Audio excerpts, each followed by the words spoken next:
I had to paint this little simple ornament 3 times before I got it to a point where I thought it was presentable. Hi everyone, welcome back to Rachel's Studio, where you learn not just the how but the why of watercolor so you move along your painting journey a lot faster.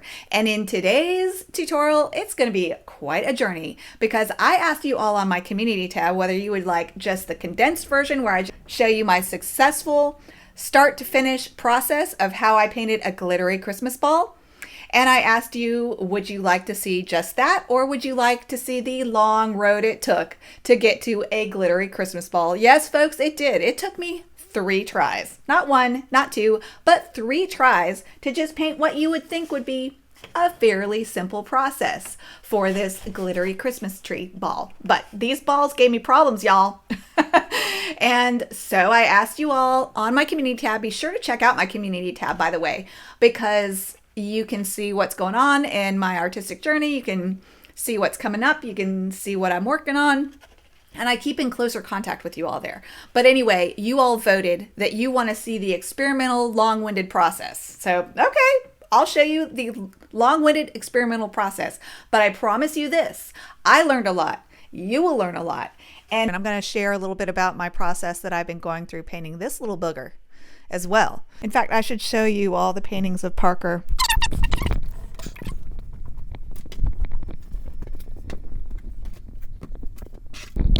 I myself am on an artistic journey to try to get a painting done of Parker that I am really excited about. This is the latest iteration, and I'm loving lots of things about that, but I've had to try and try and try and try. And in fact, I've put some of this footage up for my $30 plus Patreon level students. So at the $30 tier, I share my actual artistic journey of experimentation and things that I'm doing to move ahead in my artistic journey, where I am as a painter that's been doing this for 20 years, and I'm ready to kind of take my art to the next level and what that takes. So what that takes is a lot of experimentation, a lot of tries.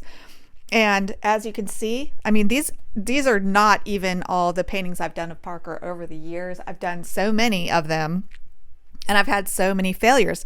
And I've had so many failed other portrait paintings that I've shared on my Patreon as well. So some of those are at the $8 level, some are at the $13 level. If you are interested in learning about painting portraits, then you might enjoy my Patreon because I have quite a few portraits up now, and some of them are failed ones. And so you see that artistic process, which I think is almost as important, if not more important, to see that as it is the final perfect painting that looks so beautiful. I think that's unfair as a teacher to make it look like that, because the process looks more like this, where you are trying and failing and banging your head against a wall, asking yourself creative questions and trying new things, and sometimes failing and sometimes getting something really exciting. Like this is a little study I did just yesterday. I'm trying to get this soft glowing look by painting on hot press paper, damp into damp. You will find that when you watch my tutorials, it's more like watching a course, and they're such a good deal. I mean, for a course like a watercolor course that covers as much information as I do, even in one tutorial, you would pay hundreds of dollars. Can we just segue into glittery balls? Because that's why you're here, aren't you? All right, I don't know it yet, but this is the first of what will be 3 attempts. And this first attempt I'm going to do on hot press paper. And I chose hot press paper because it's a smooth surface, so it shows sharp edges really nicely. So I thought it would make nice sharp sparkles, and also the colors sit on top of it more. So the colors are often brighter on this paper. And with cold press, everything kind of blends together softly, which is beautiful, but glitter isn't soft. It's a bunch of tiny little hard edges. So I thought hot press would be perfect for this. So the first thing that you're going to see me do is to use some masking. For those of you brand new to watercolor, white is usually the white of your paper in watercolor. So you can use masking, which is a liquid plastic that you paint on, and then you let it dry, and then it protects the paper under it. And so here I am splatting on some masking, I let it dry completely.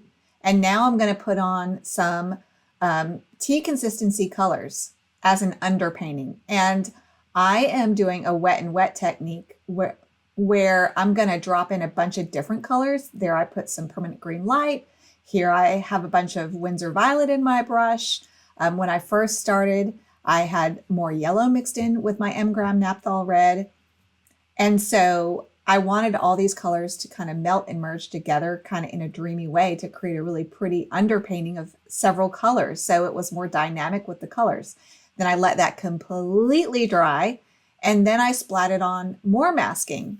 So you can put masking on top of painted areas, and then those lights that I just covered up will then be the super light sparkles. They won't be pure white.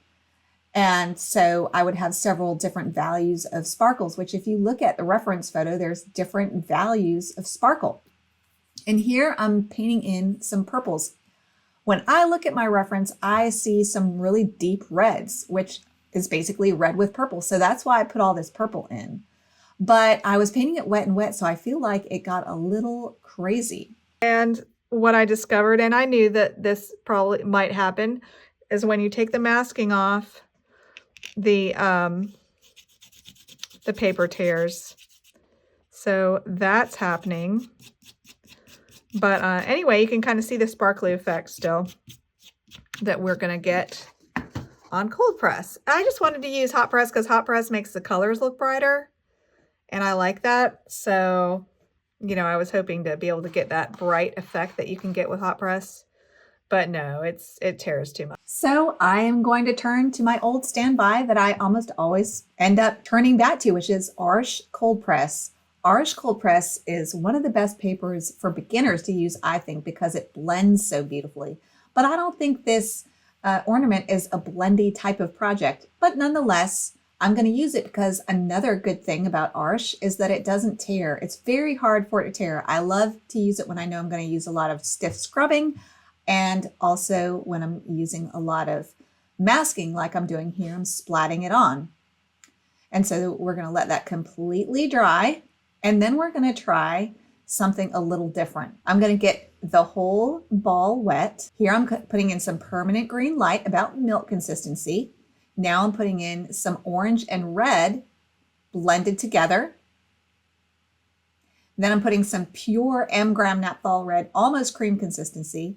And then on top of that, I'm floating in some purple where I see some darker purple areas. Now, I noticed on my community tab, a lot of you said when you're painting wet and wet, one of your concerns is making mud. And so this is, I don't think it gets too muddy, but it does lose some of the pizzazz of the colors, I think. So just you wait until we do ball number 3, because I'm going to address that for you all that were saying to me that you felt like when you do wet and wet, you get too much mud. So we'll talk about that more. So stay tuned for that. But here I put on a layer of masking, let that dry, painted over it. And now I'm putting more masking. So this will mask off the kind of midtones that are now dry. So then you let that completely dry. And now I'm going to put another layer of paint on top of this to enrich and enliven the colors even more. So I'm going to do a little experiment. I'm going to say, well, what if I put yellow on top of this? Because usually you want to put yellow as your underpainting. You usually don't do it as an overpainting. But I was curious to see what would happen. So the name of the game, like we talked a lot about at the beginning of this video, is experimentation and asking questions. So I've never painted, well, I have painted a glittery ball before, and I thought it came out really well. So I was curious to try a red one. So this is all about experimentation and trying new techniques. So here I'm just adding milk consistency, M-gram naphthol red on top of my dried layers to see if I can get this more deeply red. I want my reds to be super red. So I was using layers to build up the depth and complexity of both my colors and my values. You let everything completely dry, then you can take your masking off.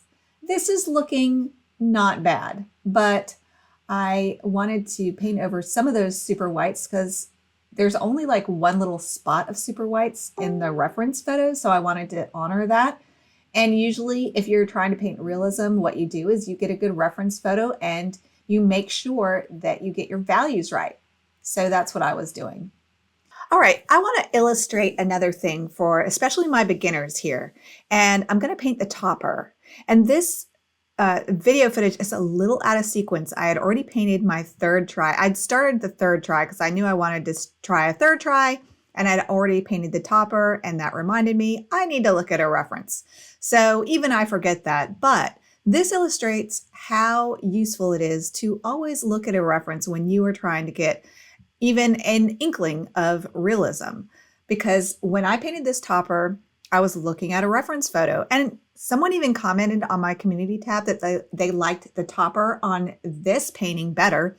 They liked the other painting better in general because it had more sparkles, and they liked this painting better because the topper was better. So just note to you all, when you are painting, you should always be looking at a reference photo, and not just any reference photo, a good reference photo. Even super professional artists like portrait artists, they often work from pictures that were taken specifically for the painting. They know that they need to set themselves up for success for a beautiful outcome by working from a good reference. And so very, very often beginners just paint from a picture that maybe it was taken with a flash, but it's of the cutest little pose of Fluffy, and it's such a good memory, so that makes it a good reference. Well, that's okay if you really are determined to paint from that reference, but just know that you're not setting yourself up for a successful painting when you work from a reference that's not well lit, that doesn't have not clear, is not taken from a good angle. It's really important to work from a good reference, and this really demonstrates that, because when you watch me paint the third one I'm going to show you, look how bad my topper is compared to this one. So I just wanted to make that point. So again, this is a little out of sequence. So I decided to put on some bows in the background, and I'd already done some practice bows, and I thought they had gotten too heavy, and I just wanted a pop of green because green is the complement of red. So when you use a grayed down complementary color to the color you want to pop, which is red, it makes that color pop even more. So am I using a pure green here? No, I'm using a green that is slightly grayed down by adding a little bit of red to it. So that makes it a gray green. I'm making it lighter so it recedes into the background, because light things recede back into the background and darker things come forward. And because this is such a warm Christmas ornament, it comes forward.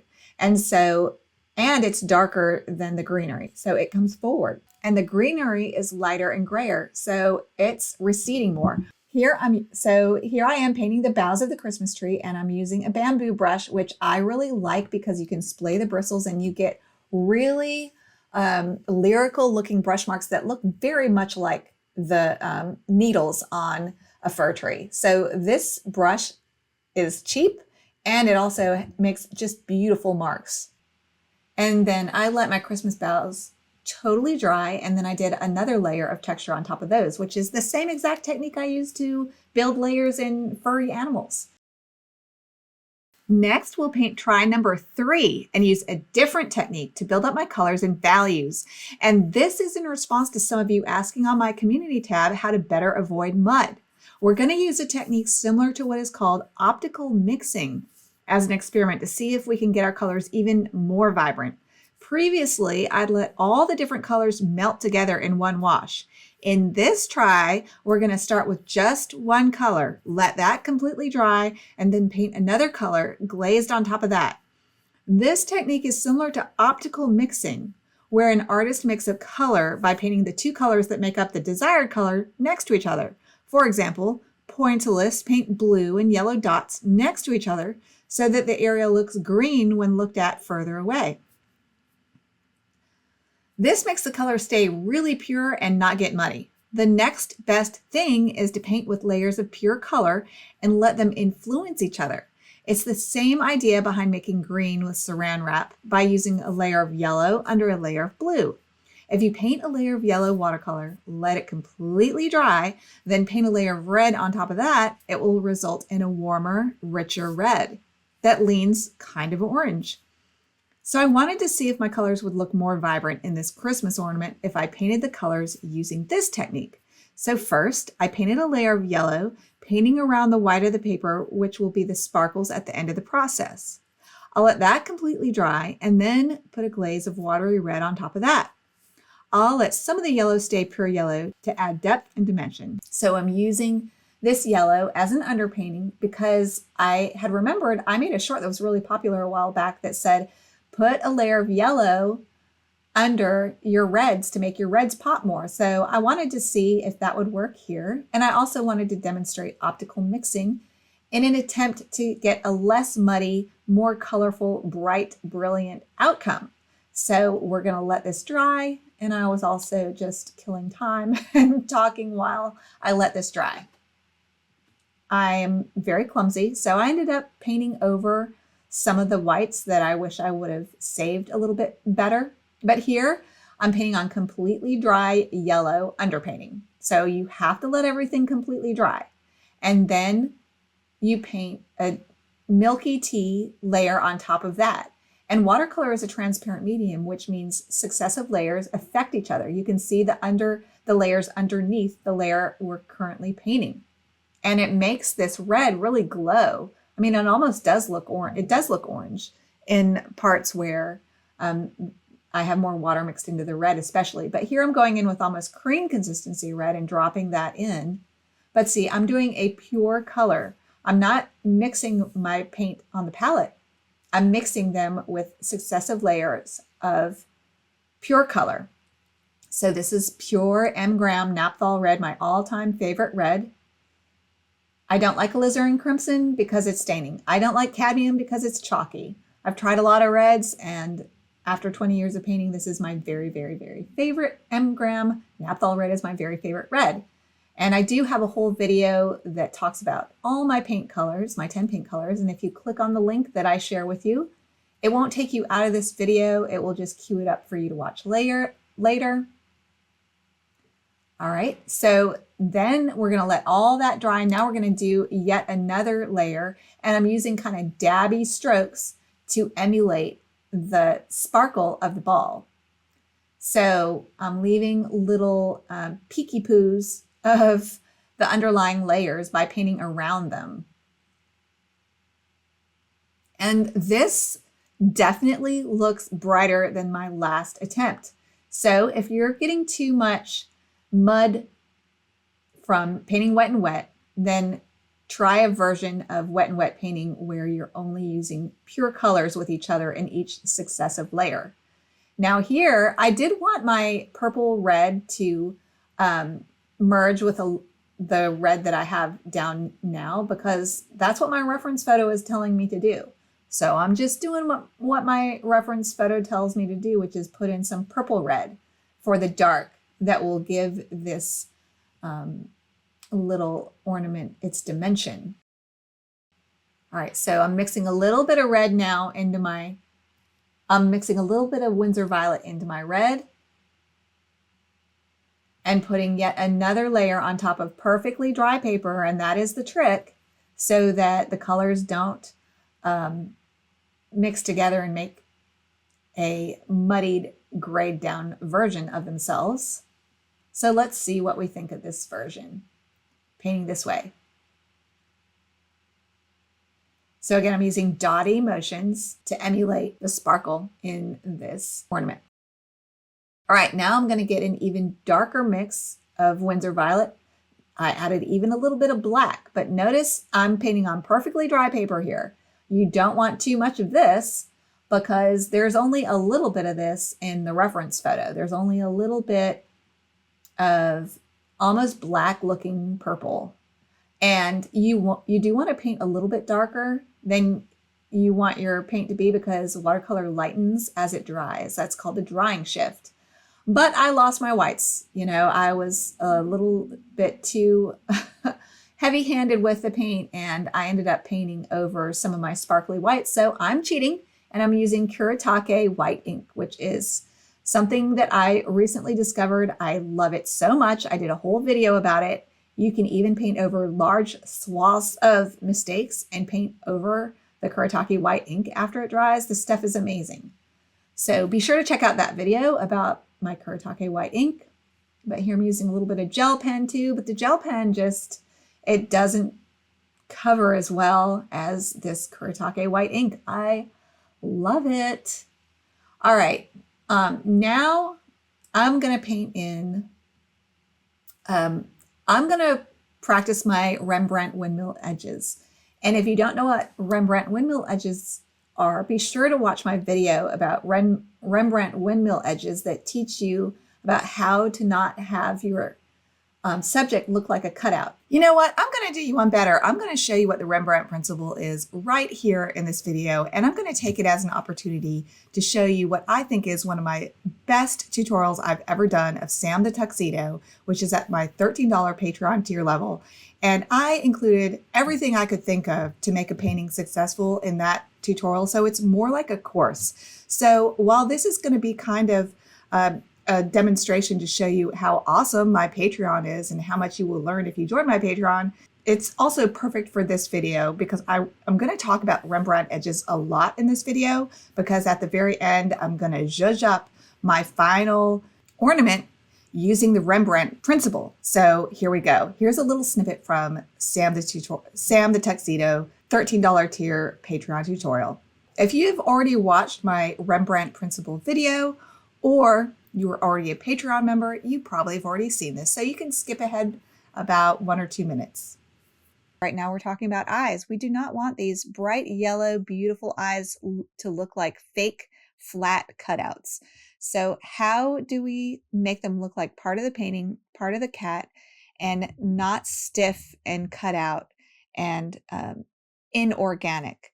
The trick is to find places of attachment. And this is the same exact idea behind the Rembrandt principle that I love to talk about so much. So if you haven't watched my video about the Rembrandt principle, coined by James Gurney, make sure you watch this video because it's the same idea. And that is, you want to have 4 different pairings of values around any item in your painting. In Rembrandt's painting, it was the windmill. There was a windmill off in the distance up on a hill in this Rembrandt painting. And James Gurney made the observation that the blades of the windmill had different values, abutting different values of the background. So there's light blade on light background, dark blade on dark background, dark blade on light background, and light blade on dark background. And the same can be true of eyes. You need light part of the eye on light part of the background, dark part of the eye on dark part of the background. And by the way, the dark part of the background of this cat's eyes, or the dark part of the cat's eyes, is the pupil. So you attach the dark pupil to the dark eyeliner.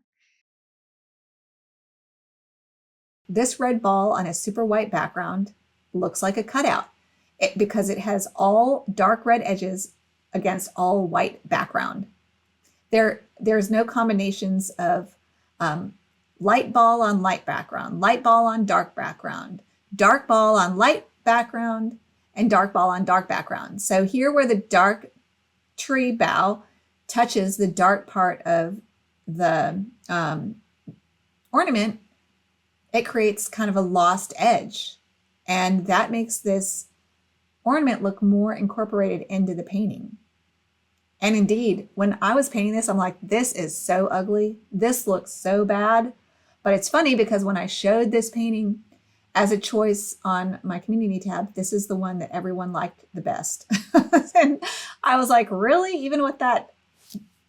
Because I knew the pain and agony I'd gone through painting these Christmas boughs. They kind of fought with me. I felt like they got a little heavy, and I hadn't practiced the boughs yet. This is the first time I've painted boughs. This footage is a little bit out of order. So when I was painting this, I remember the emotions I was feeling, which is, this is ugly. This is messing this up so bad. And then it's funny that how many comments that I got from you all saying, oh, you got your Rembrandt edges. That looks good. And I was like, really? I was still in the mode of hating it because, yeah. All right, this is the topper where I didn't look at a reference photo. This is the one that it does not look as good as the other one that I painted. So this is out of order. This footage is out of order. I hadn't painted the other topper yet, and I hadn't practiced, and I hadn't realized or been reminded, you really need to look at your reference photo, Rach, to get something that looks good. So, and these bows, I was totally just making these up. And just, I thought that at this point, this painting was just done for. It didn't look good. I didn't really care. So I wasn't careful about the topper. I wasn't careful about some of these marks that you see me doing. But again, I'm building up the texture in the tree boughs by painting a layer, letting it dry, painting another layer, letting it dry. The same exact process you use when you're painting fir. And then this bough in the bottom right corner got so heavy and ugly. I felt like I hated it. It was heavy. So you're going to see me do some scrubbing and lightening. So that is coming up too. So this is a fan brush that I chopped off in order to give me a scrubber that has a nice thin surface area for more refined scrubbing. Although I have to say my straight up scrubber, I really love it. But I got this idea from someone on my Facebook group. Drew Therian posted on my Facebook group how she gets super detailed lifting by using a chopped off fan brush. So y'all come join my Facebook group and you'll meet Drew, who does beautiful paintings of dogs and a bunch of other wonderful supportive artists, all in different stages of their artistic journeys. But after I scrubbed the branch, I let it dry. Then I put another layer of tea consistency branch texture on top of everything to add back in some texture. All right, that's the end of voiceover, Rachel. Here's live, Rachel. All right, so it's the next day. Hello again. And I put a post on my community tab asking which one everyone liked. And everyone likes this one better. I think it's because this one has more white sparklies on it. So I thought that maybe I'll zhuzh up the white sparkles on this one. So this is the one that I used masking on. This is on Arch Cold Press. And this is on Arch Cold Press too. It's actually on the back of a painting that I ended up not doing. So you can paint on the back of nice paper, by the way. So I think the main difference between these two is that this one has the white ink and this one doesn't. So I'm gonna play with this one a little bit more and see where I can take it, because I like this background. I love the topper on this one more. So I'm gonna get my kuretake white ink, which is Miracle stuff. By the way, this background of this painting was completely dark, like here. And then this is a study, so I'm trying to figure out how to do the background. So I painted over the entire background with kuretake white ink, and it gave me like a whole new painting surface to try different ideas on. So I love this kuretake white ink. I really do. I pretty much can't live without it. But anyway, I'm using an Aqua Elite 4 Long that is past its prime. And I'm just going to add some more sparkles right in this area, because I think that's what it needs. I think that's why the other one looks better. It has more of a shimmer on it because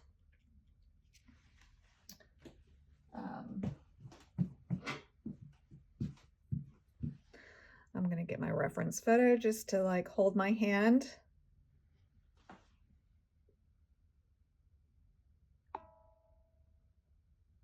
You guys want to see the pictures on my phone? So this is the painting that I've been working on of Parker.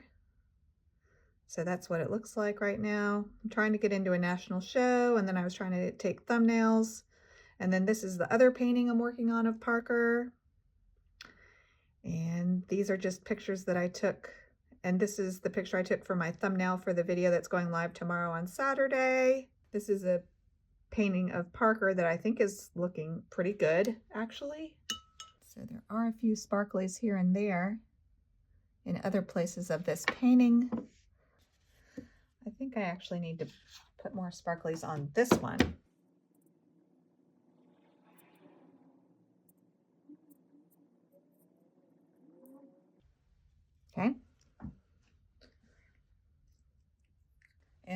that dry and then we'll see. All right, so these are the 3 paintings. This is the hot press one, and I didn't even take all the masking off. Here, I'll take some more masking off because it was tearing.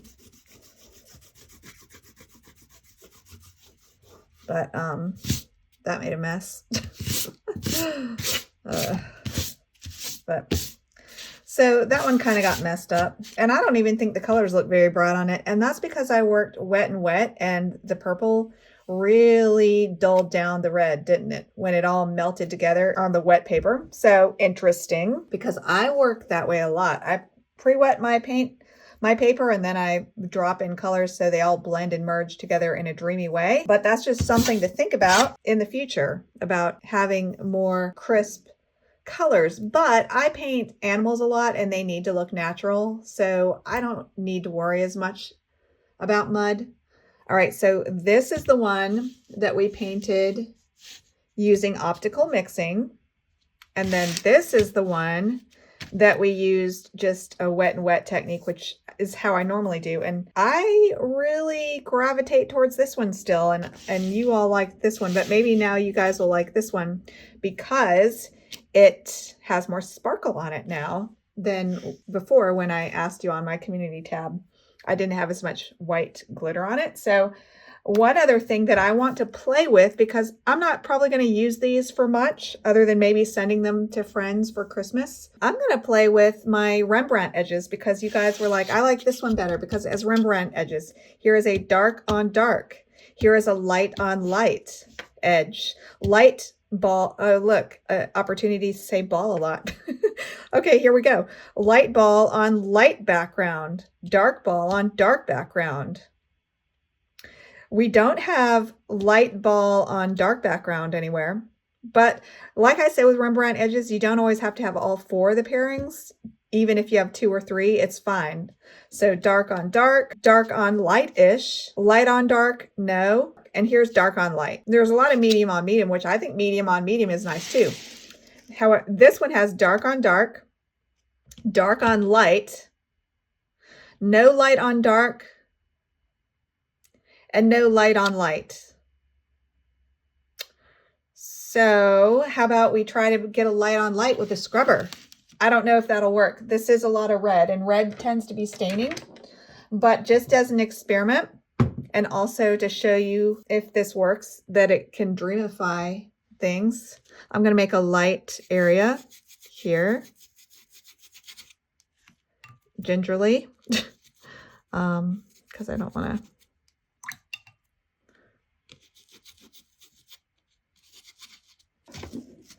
Okay, so there's a lighter on light. And then I'm going to scrub right across this boundary to make as much of a disappearing edge as I can, because when you want your paintings to look dreamy, one of the best ways to do that is to have disappearing edges where you have light, whatever, on light background. So those light on light edges and those dark on dark edges create disappearing, lost edges. So if you've ever heard of the term lost and found edges, Charles Reed recommends that you have half disappearing edges, soft lost edges, and half found edges. Like this is a super dark on a super light background, but see how I did that light on light? And now, does this look more dreamy? Yes, it does. It sure does. And here I'm going to kind of try to blend them together a little bit more, and it's just lifting. So what I will do is take some dark paint. We'll say some maybe Winsor violet and some green, and that makes a dirty, that does make a dirty color, but it's okay because it's a dark, right?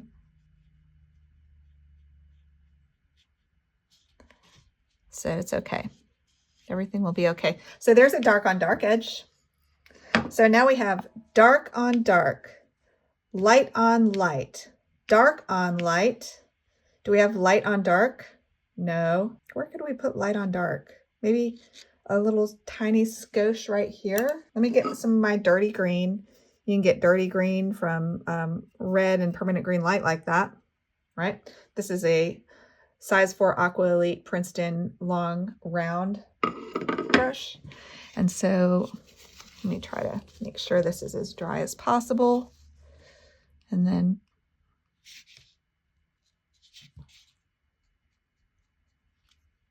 you can kind of smudge out. What I like to do when I paint kind of stark color like this is I'll like kind of smear it.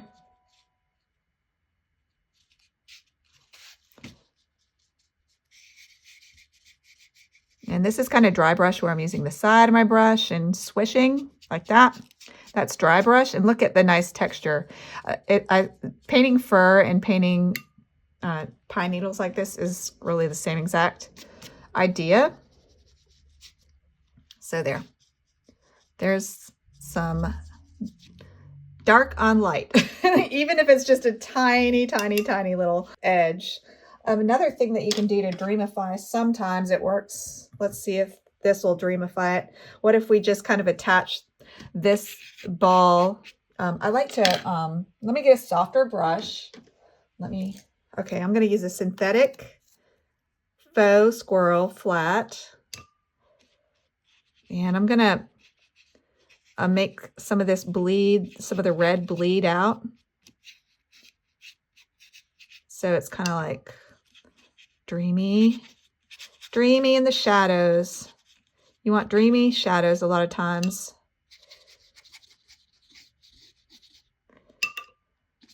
And then it just kind of makes it look romantic, I think.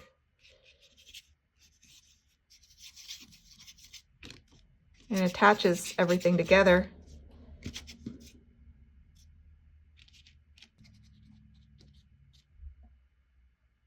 I don't know. I think that makes it look dreamy. Personally, I like how that looks. All right, so now we do have light on light. Light on darkish. We tried dark on dark, kind of medium on medium, dark on light. We've got most of the pairings. But a very important part of the artistic process is to fail and keep going and keep trying. And that has been my whole artistic journey, especially since I started videoing, it seems, because once I started videoing, I started getting stiffer and I started making even more mistakes, and I was sharing it with the world. And I continue to share my mistakes with the world because I think that's an important part of the journey of developing as an artist. And I think the best mindset to try to get into is a mindset of curiosity and play, where you're asking, what if I do this? Well, what if I do this? Not caring whether or not your painting looks good, caring more about asking questions and getting answers and having fun with that process. I think that is where you're going to get the most success as an artist for moving your art forward. Now for a quick word from my sponsor, which is my online Patreon students, who I appreciate so much. And one of the tiers that I have on my Patreon is a $30 tier, and that is my professional tier. And it ties in well with the whole idea behind what I'm doing in this video, which is a lot of experimenting, a lot of pushing boundaries. And with my $30 tier members, the content that I'm sharing with them right now is mostly about portraits. Not always, but my professional journey right now is to figure out how to get better at painting Parker. So I'm showing a lot of my process, and most of it's experimental and most of it is failures. There's not a lot of you either. So I'm always asking my $30 Patreon members, please talk to me. Tell me what you're interested. What are your questions? And so I would love for you to join at the $30 tier. But if you don't want to do that, and I even wouldn't probably do that. So I don't know. I appreciate my $30 Patreon members, but I appreciate all of my Patreon members. And a good tier, I think, to start at is the $8 tier, where you get hundreds of hours of tutorial. And my Patreon has a new thing. All Patreon has a new thing, which is a collections tab. Now, you've heard me talk about my visual tutorial index, but now you can go to my Patreon and you can click on collections, and you can click on $3 tutorials. You can click on $5 tutorials in the collections tab and see what I have available. And I also have a cats, a dogs, a dreamy loose collection, a holiday collection, wildlife. And my main focus is teaching how to paint dreamy, loose, painterly animals because that's what I'm best at. So I try to do at least, and it's really cat heavy. If you like painting cats, you're gonna love my Patreon. Yeah, because that's what I love. Whenever I need to relax and just do a fun painting, I'll either do a cat or a bunny. So I have a lot of bunnies that are really awesome, and I also have a lot of cats that are really awesome. So if you want to join at the $8 level, there's a lot of tutorials there. My $13 level is really highly edited tutorials. Some of my very best tutorials I put in my $13 tier level. And I wish I could simplify that. But the problem is, as I've grown, I've upped my prices because I have more value now than I did 4 years ago when I started. So if I cancel a level on my Patreon, then all those students that are in those tiers they end up floating around like, I'm not getting any new content. So I don't want to do that to especially some of the people that have been with me for years. So I'm sorry, it's not simple. You can message me and ask me and tell me what you're interested in learning, and I can help you kind of navigate that. Or you can just look in my collections and see what you get depending on what tier you join. And if you join for a year, you get in-depth critiques. In fact, I just did a critique, and I'll put a link to some of that critique on my community tab here. I don't want to make it public because it'll mess up my algorithm stuff. So I do post a lot of things on my community tab that I don't make public, but I do share videos sometimes for free even on my community tab. So be sure to check that out. So there we go. So that's it, folks. We got to stop somewhere, so we might as well stop here. Message me and let me know what you thought about this whole little experimental type of video. Did you enjoy it? And I hope you learned a lot. I had a lot of fun. I hope you all are going into the holidays happy, healthy, and blessed. Be sure to subscribe to learn not just the how, but the why of watercolor, so you move along your painting journey a lot faster. You don't have to watch the bloopers if you don't want to. You can just stop now. So bye. Now go watercolor your world. I can't say ball with a straight face, but I'm going to say it. Okay, here we go. I'm going to say it with a straight face. I'm going to add some white ink to this ball. I love glitter. I love balls. So why not paint some glittery balls?